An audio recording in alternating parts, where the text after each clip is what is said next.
வணக்கம் சார். வணக்கம். சார் இப்ப இருக்க கோல்டு மார்க்கெட்ட பொறுத்தவரையும் கோல்டு பிரைஸ பார்த்தோம் அப்டின்னா, இன்னைக்கு தான் மார்க்கெட் ஸ்டார்ட் ஆயிருக்குது. ஸோ இன்னைக்கு வந்து கோல்டோட பிரைஸ் வந்து இன்கிரீஸ் ஆயிருக்கு.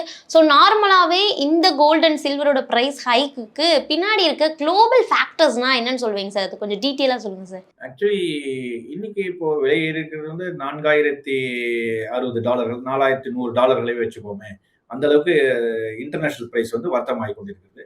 ஆனா இது வந்து நான் ஒரு பெரிய ஏற்றமாக நான் சொல்லவில்லை. ஏன்னு கேட்டாக்கா, இது வந்து ஒரு ரேஞ்ச் பவுண்ட்ல தான் இருக்கு. கிட்டத்தட்ட இப்போ ஒரு கடந்த 1 மாத காலமாவே பார்க்கும்போது, அதிகபட்சமாக $4150 குறைந்தபட்சமாக $4000 ஒட்டி தான் வர்த்தகமாகிக் கொண்டிருக்கிறது. பெரிய ஏற்றம்லாம் இத சொல்லவே முடியாது. இந்த மாதிரியான ஒரு வாலட்டைல் வந்து ஒரு $100, $150 வந்து வர்த்தகமாகிக் கொண்டிருக்கிறது வந்து, ஒரு அன்றாடம் நடக்கக்கூடிய ஒரு ஏற்ற இறக்கமாக தான் நான் பார்க்கிறேன். பெரிய அளவுல இதுல முக்கியமா என்ன நியூஸ் இந்த ஒரு திடீர்னு ஒரு $50 ஏறுறதுக்கு ரீசன் வந்து என்னன்னா, இந்த போர் பதட்டம் வந்து ஓரளவுக்கு இப்போ மறுபடியும் கொஞ்சம் தற்காலிகமாக நிறுத்தி வைத்திருக்காங்க. இது ஒரு ரீசனா தான் இத வந்து இப்போ கொஞ்சம் அ ஒரு மேல் நோக்கிய ஏற்றத்தில் நாம் பார்க்க முடிகிறது. ஆனால் மீண்டும் நான் எதிர்பார்ப்பது வந்து இந்த வாரத்துல நடக்கக்கூடிய முக்கியமான ஃபெடரலுடைய நடவடிக்கைகள் தான் சந்தைகள் கூர்ந்து கவனித்து வருகின்றன. இது ஒரு பெரிய ஏற்றமாக நாம் பார்க்க முடியாது. சார் அதே மாதிரி யுஎஸ் உடைய அந்த ஃபெடரல் ரிசர்வ் பேங்க் உடைய இன்ட்ரெஸ்ட் ரேட் டிசிஷன் இருக்கட்டும், அந்த டிசிஷனுக்கு இருக்கக்கூடிய அந்த எக்ஸ்பெக்டேஷனா இருக்கட்டும், இது எல்லாமே இந்தியாவோட மார்க்கெட்டுக்கு என்ன மாரி இம்பாக்ட் குடுக்குது சார்? ஆக்சுவலி என்னன்னாக்கா, இதுல 2 விஷயமா இருக்கு. ஒண்ணு வந்து என்னன்னா, அவங்க ஃபெடரல் ரேட்ட வந்து இப்போ இந்த மாசம் நிச்சயமாக இந்த மீட்டிங்ல ஏற்றுவதற்கான வாய்ப்புகள் வந்து கொஞ்சம் கம்மி தான் நெனைக்கிறேன். ஒ அடுத்த எஃப்ஓஎம்சி கூட்டத்துல ஏற்றுவதற்கான வாய்ப்புகள் நெறைய இருக்கின்றன. பட் இப்போ ஒருவேளை இதுல ஏத்துனாக்க என்னன்னாக்கா, நமக்கு திருப்பி வந்து நம்மளுடைய ஆர்பிஐ உடைய மீட்டிங்ல வரும்போது, திருப்பி நம்மளுடைய நாட்டுல வந்து எப்படி வட்டி விகிதங்களை மாற்றி அமைப்பது என்கின்ற ஒரு யோசனை வரும் ஆர்பிஐக்கு. ஸோ அந்த மாதிரியான சூழல்ல வந்து நம்ம வந்து ஏற்றவில்லை என்றாலும் சில சிக்கல்கள் இருக்கின்றன. ஏற்றிட்டாலும் ஒரு சில சிக்கல்கள் இருக்கின்றன. இது வந்து நமக்கு ருப்பியினுடைய ஐஎன்ஆர் மீதான ஒரு சில தாக்கத்தை ஏற்படுத்தலாம். அப்படி இருக்கும்போது நமக்கு நிச்சயமாக தங்கத்தின் விலையில வந்து பார்க்கும்போது, அந்த இறங்கல் இறங்கு இறங்குவது என்பது கொஞ்சம் தடுக்கப்படும் நான் நினைக்கிறேன். இந்திய விலையில பொறுத்தவரைக்கும். இந்த ஃபெடரலுடைய மீட்டிங்கினுடைய அவுட்கம் என்னங்கிறது நம்ம வந்து இப்போ இந்த வாரத்துல நமக்கு தெரியும்போது தான், அடுத்த கட்ட நடவடிக்கைகள இந்தியாவினுடைய அரசு, ஆர்பிஐ ரிசர்வ் வங்கி வந்து எப்படிப்பட்ட நடவடிக்கைகளை எடுக்க இருக்கிறார்கள் என்பதை நாம் பார்க்க வேண்டும். சார் அதே மாதிரி கோல்டு பிரைஸ் வந்து ஏதாவது ஒரு மொமெண்ட் இருந்துச்சு அப்படின்னா, கண்டிப்பான முறையில க்ரூட் ஆயிலோட பிரைஸ்லயும் ஏதாவது ஒரு மொமெண்ட் இருக்கு. ஸோ 2க்கும் என்ன மாரியான கனெக்ஷன் இருக்கு சார்? நிச்சயமாக.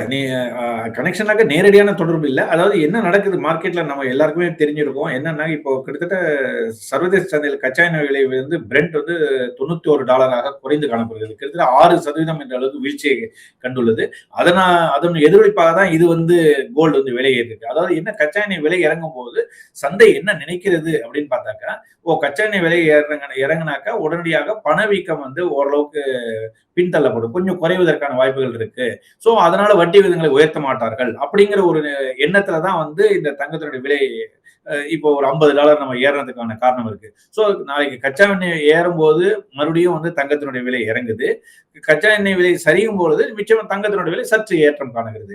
ஆனால் இது இரண்டுமே பாத்தீங்கன்னா, தங்கத்தினுடைய விலையில வந்து பெரிய அளவுல வந்து கச்சா எண்ணெயுடைய விலை வந்து இந்த இறக்கம் வந்து இதை வந்து மேல் நோக்கி நகர்வதற்கு ஒரு பெரிய அடிப்படையான காரணங்களா பார்க்க முடியல. என்ன நினைக்குதுன்னா, இந்த ஒரு குறுகிய காலத்துல நடக்கக்கூடிய 6% வீழ்ச்சி, கச்சா எண்ணெயுடைய வீழ்ச்சி என்பதெல்லாம் பெரிய அளவுக்கு ஃபெடரலுடைய நிலைப்பாட்டுல வந்து பெரிய மாற்றத்தை கொண்டு வருமா அப்படின்னு பார்க்கும்போது, தங்கத்தை தங்கத்தின் மீது முதலீடு செய்ய நினைக்கும் முதலீட்டாளர்கள்ல ஒரு பெரிய அளவுக்கு ஒரு பாசிட்டிவா அவங்களால பார்க்க முடியல.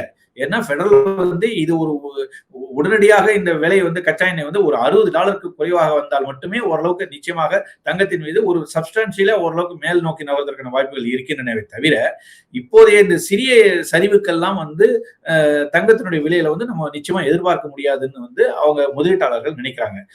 ஃபெடரலுடைய கிளியர் கட் மெசேஜ் என்ன? அவங்க எப்படிப்பட்ட நிலைப்பாடுகளை எடுக்க இருக்கிறார்கள்? அதைத்தான் சந்தைகள் கூர்ந்து கவனிக்கின்றன. இது வந்து ஒரு டெம்பரரி பினாமினானா நாம் வந்து பார்க்கிறோம். இந்த கச்சா எண்ணெய் விலை இறக்கம் என்பது உடனடியாக ஒரு மார்க்கெட்ல ஒரு சின்னதா ஒரு $50 $100 விலை அதிகரித்து காணப்படுது.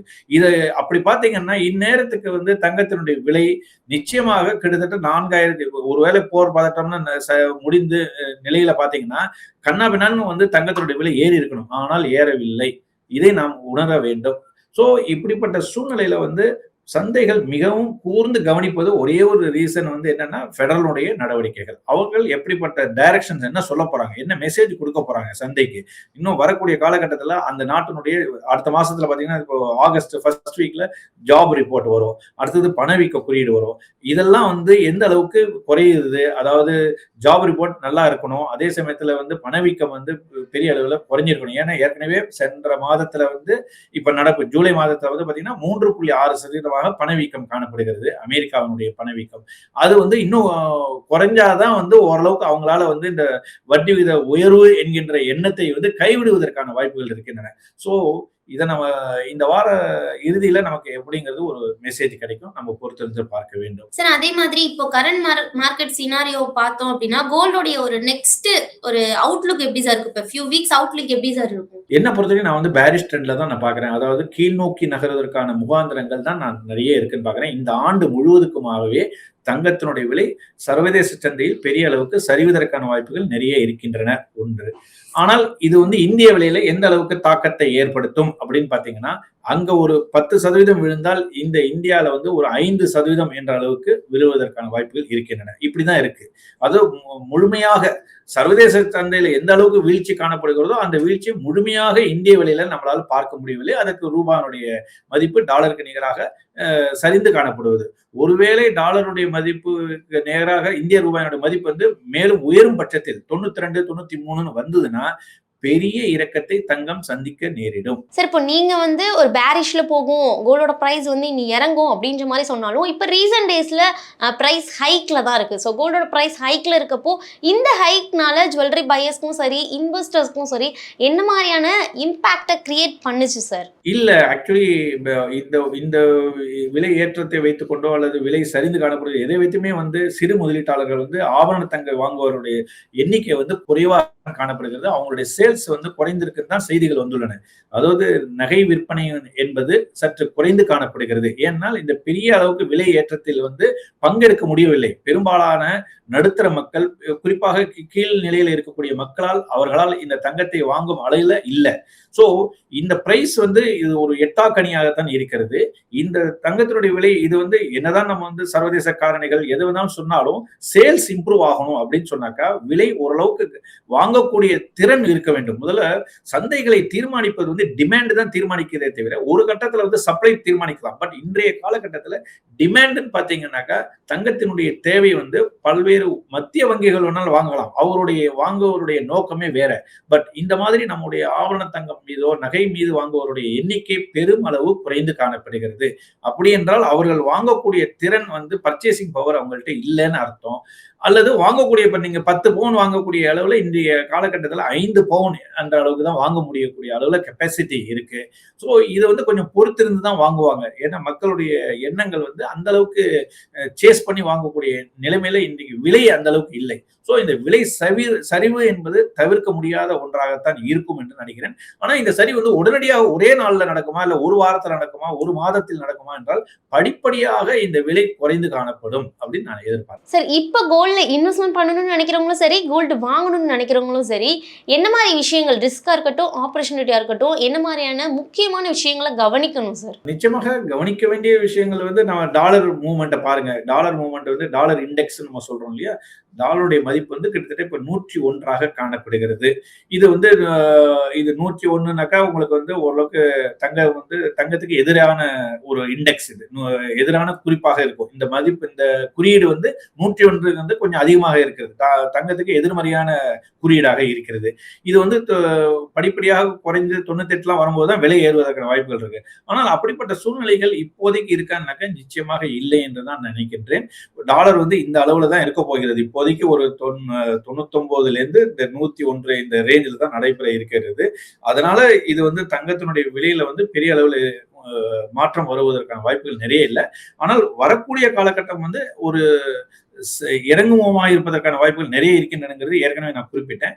சோ முதலீட்டாளர்கள் ஒரு இறக்கத்தையும் நாம் பயன்படுத்த வேண்டும். இந்த இடத்திலிருந்து ஒரு 20% வீழ்ச்சி அடைந்தால் நாம் எப்படிப்பட்ட முதலீடுகளை நாம் எப்படிப்பட்ட காலகட்டத்தில் எவ்வளவு தொகை நாம் அதற்கு ஒதுக்க வேண்டும் என்பதை இப்போதே திட்டமிட்டு அதற்கான ஒரு எவ்வளவு ரூபாய் ஒதுக்கணுமோ, இப்போ ஒரு ஒரு 25,000 நீங்க ஒதுக்குறீங்க, அடுத்து இன்னொரு 25, அதுக்கு அடுத்து இன்னொரு ₹1,00,000 வந்து 4 பாகமாக பிரித்துக் கொண்டு ஒரு இறக்கத்தையும் பயன்படுத்திக் கொண்டு நிச்சயமாக முதலீடு செய்யலாம். சார், இப்ப இருக்க மார்க்கெட் சிச்சுவேஷன்ல பிசிக்கல் கோல்டா இருக்கட்டும், கோல்டு ETF இருக்கட்டும், டிஜிட்டல் கோல்டா இருக்கட்டும், ஸோ இந்த மாதிரியான இன்வெஸ்ட்மெண்ட் ஆப்ஷன்ல என்ன ஃபேக்டர்ஸை கம்பேர் பண்ணி நம்ம டிசிஷன் எடுக்கணும் சார்? கம்பேர் பண்ணாக்க நிச்சயமாக இந்த மாதிரியான முதலீட்டாளர்களை பொறுத்த வரைக்கும் வந்து நாம வந்து பெரிய அதாவது சப்ஜெக்ட் ஓரியன்டா இருந்து நல்லா தெரிந்து கொண்டு வாங்கணுங்கிறது வந்து எல்லாராலையும் முடியுமா அப்படின்னாக்கா எனக்கு தெரிஞ்சு எல்லா முதலீட்டாளர்களையும் எல்லா செய்திகளையும் உள்வாங்கி கொண்டு அதன் பிறகு நடவடிக்கை எடுக்க முடியுமான்னா நம்மளால நிச்சயமா அப்படிப்பட்ட ஒரு இன்றைக்கு இருக்கிற காலகட்டத்தில் அவர்களுக்கு இருக்கிற வேலைப்பழு, வீட்டினுடைய குடும்ப நிர்வாகம் இவையெல்லாம் வைத்துக்கொண்டு எல்லாவற்றையும் நாம் சேகரித்துக் கொண்டுதான் நாம் வந்து முதலீடு செய்வதுங்கிறது ரொம்ப ரொம்ப கடினமான காரியம். அதனால் என்ன செய்யலாம் அப்படின்னாக்கா நீங்க வந்து டெய்லி பிரைஸ் பாக்குறீங்க, எப்படிதான் மீடியால வந்து நமக்கு வந்து இன்றைய தங்கத்தினுடைய விலை என்ன வருதுங்கிறதுலாம் தெரியுது. அந்த மாதிரியான செய்திகள் வரும்பொழுது நீங்க தொகை இப்பவே ஒதுக்கி விடுங்கள். இந்த மாதம் நாம் எவ்வளவு வாங்குவேங்கிறது முன்கூட்டியே திட்டமிட்டு அந்தந்த தொகை இந்த மாதிரியான ஒரு சரிவு காணப்படும் போது தயங்காமல் இன்னும் இறங்கும் என்று நினைத்துக் கொண்டு வெயிட் பண்ணாமல் அதே நேரத்திலேயே அந்த ஒரு எவ்வளவு அலோகேட் பண்ணிருக்கோமோ அந்த அமௌண்ட்டுக்கான ஈக்குவலண்ட் கோல்டை வந்து நீங்க வாங்குறது நல்லது. இந்த வாங்குறதுல வந்து நீங்க பிசிக்கலா வாங்கலாமா அல்லது ETF வாங்கலாமாங்கிறது அது தனிநபருடைய விருப்பம், அவர்களுடைய தேவையை பொறுத்து. முதலீட்டாளர்கள் அப்படின்னு சொன்னாங்க, தட் இஸ் இன்வெஸ்ட்மெண்ட் பர்பஸுக்காக தங்கத்தை முதலீடு செய்பவர்கள் கோல்டு ETF மீது முதலீடு செய்யலாம். நிச்சயமாக அது easy to buy and easy to sell and also அதனுடைய செலவினங்களும் குறைவு. அதை நம்ம வாங்கும்போது ஒரு யூனிட் நம்ம வாங்குறோம்னா கூட அதன் மீதான செலவுகள் வந்து குறைவு. ஆனால் தங்கத்தினுடைய விலை மதிப்புக்கு ஈடாக தான் அதனுடைய மதிப்பும் ட்ரேட் ஆக போகிறது. ஸோ எப்போ நமக்கு நகை தேவையோ அந்த நேரத்தில் அந்த மாதிரியான ETF-களை விற்றுவிட்டு நாம வந்து ஆபரண தங்கத்துக்கு மாறலாம். அது வரைக்கும் அவருடைய முதலீடு வந்து தொடர்ச்சியாக ETF மீதான முதலீடுகளை மேற்கொள்ளலாம். சார், இப்ப இருக்க கரண்ட் குளோபல் எக்கனாமிக் சிச்சுவேஷன்ல வந்து கோல்டு ஒரு போர்ட்ஃபோலியோல எப்படி யூஸ் பண்ணணும், at the same time asset அலோகேஷன்ல கோல்டு என்ன ரோல் ப்ளே பண்ணணும் சார்? நான் இப்போதைய காலகட்டத்தில் வந்து இந்த மாதிரியான விலை ஏற்றத்தில் காணப்படும் போது ஏற்கனவே நம்ம வந்து பேசியிருந்தோம். கிட்டத்தட்ட சாதாரணமா எல்லாரும் சொல்லக்கூடிய வந்து 10% 15% என்ற அளவுக்கு தங்கத்தின் மீது நம்மளுடைய போர்ட்ஃபோலியோல அலோகேஷன் இருந்தா போதும்னு சொல்லுவாங்க. பட் நான் இப்போ இருக்கிற ட்ரெண்ட்ல நான் இப்போ இந்த ஜூலை மாதத்துக்கு பிறகு நான் எடுக்கக்கூடிய முடிவுகள் எப்படி இருக்கு அப்படின்னு பாத்தீங்கன்னா, என்னை பொறுத்தவரை ரஷ்யாவினுடைய எக்கானமி வந்து பெரிய அளவுக்கு ஒரு சேதம் அடைந்துள்ளது. அதாவது ஒரு பெரிய அளவுல அவங்களுடைய பொருளாதார நிலை வந்து சீர்குலைந்து காணப்படுகிறது. அவங்களுடைய பொருளாதார வளர்ச்சி என்பது இந்த ஆண்டுல வந்து 0.4% என்ற அளவுக்கு காணப்படுகிறது. அவங்களுடைய மிலிட்டரி எக்ஸ்பெண்டிச்சர் அதிகமாக இருக்கிறது, பற்றாக்குறை அதிகமாக இருக்கிறது. இதுக்கு வந்து அவங்க எந்த நேரத்திலும் தங்கத்தை விற்கக்கூடிய அபாயம் அவங்களுக்கு இருக்குங்கிறதுனால நான் இந்த அச்சத்தின் மீது தான் நான் வந்து தங்கத்தின் மீது இப்போதைய காலகட்டத்தில் முதலீடு செய்வது வந்து ஒரு தவிர்க்கப்பட வேண்டிய ஒன்றாக நான் பார்க்கின்றேன்.